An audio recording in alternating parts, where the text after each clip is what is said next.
My name is Diana Rowe. I am a complementary therapist. I teach complementary and spa therapists.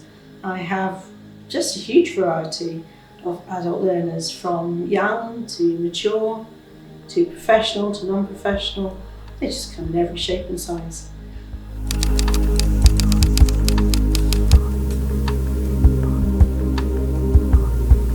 Over 30 years, I got into it by teaching adults in the community in Bristol, where I live. If I go further back, I worked in the body shop and I was the trainer there. So I was reaching out to adults in the community, from anybody living with AIDS and HIV to young mums to babies to all sorts. And then working a bit further on with adults, I thought, this is something I want to do. So I came to Bath College. I was a student on a complementary therapies course, loved it, and then I was headhunted a year later to come and teach at Bath College. And the journey spiralled on. Got my teacher training qualification, and here I am today. So 1997 is when I came to the college as a student.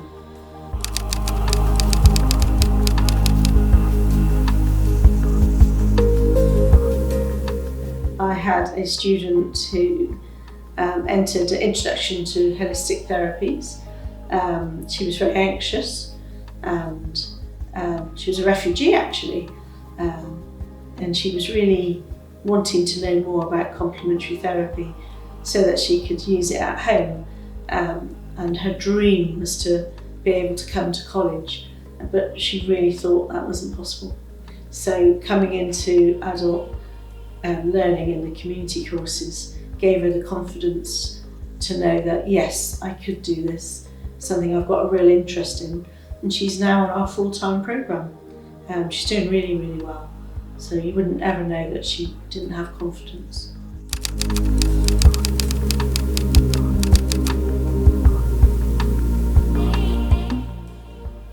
By listening to them, listening to the needs, working out why have they come to college, what are they hoping to achieve, what are their fears, and that's a big one, and what are their strengths and weaknesses, and what drew them here.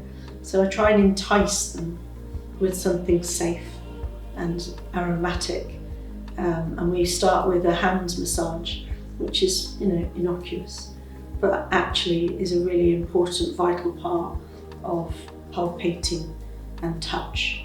And people generally show how they can respond to touch, and I base my lesson plan from that really. And because then you know if people are confident, not confident, and even the confident sometimes are not that confident. So it's a good learning tool to really get into touch. Try and get people into touch with touch, not from their head, but from their intuition and their hands. And then that is a level playing ground, really, after a week or two. It's just out of your head and into your hands.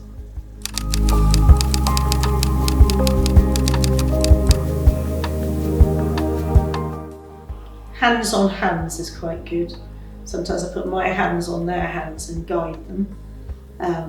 Really get them to relax and centre themselves.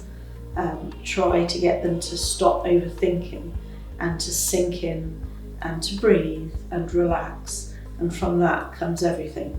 Because if you've got children or family or elderly people in your life, you are hugging, touching, stroking.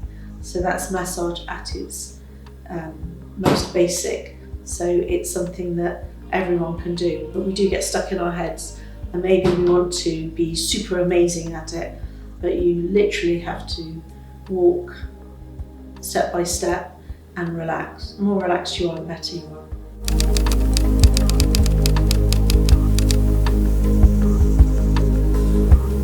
Good question.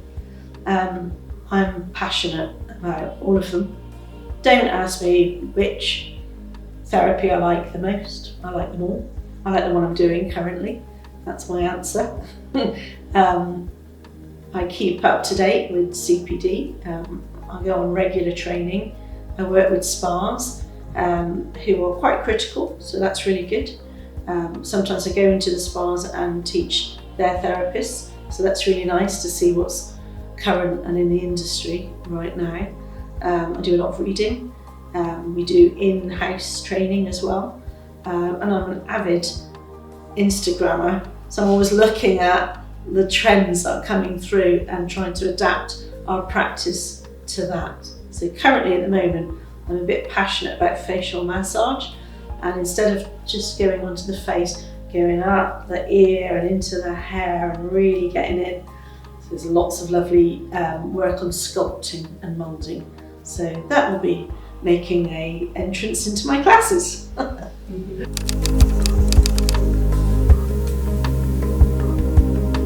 Do short courses like Swedish massage, which is roughly 16 weeks, or they can join full-time programs where they can have a variety of experiences as a student, or another part 2. Sometimes they get a group that really like the course that they've joined up together. They don't know each other, but they formed a bond, and then they'll ask for a part 2.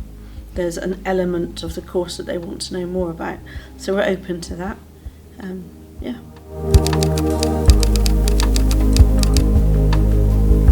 I think my learners value in my classes that they're relaxed, that I'm listening, they're talking. It's very relaxed and adaptive. It's not rigid. It's not rigid at all.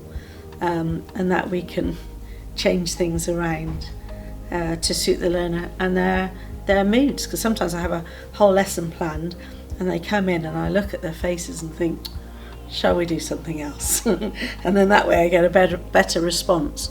So it's not absolutely rigid, and it does tie up with their objectives. We can find their own personal objectives of why they're here.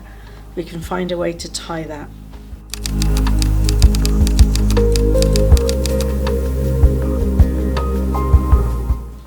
Okay, if someone asked why they should do my course in their own free time, I would say that they will learn skills that they can take home and use on themselves, on their friends and their families.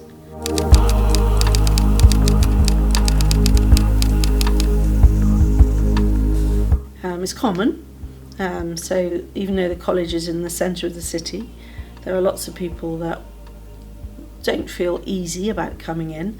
So that's what's really nice about adult learning, is that we make people feel really comfortable. We'll talk to them about themselves, get a little bit of background, and we'll all go around and discuss our backgrounds, and then you see the similarities. We talk about what they'd personally like to achieve, and then we have a bit of fun, and we do some fun starters, and just to get them to know each other, get to know each other before we get into the real learning. So there's a real fun element, and I hope we have fun all the way through. I think we have fun all the way through. There's a lot of laughter. Yeah.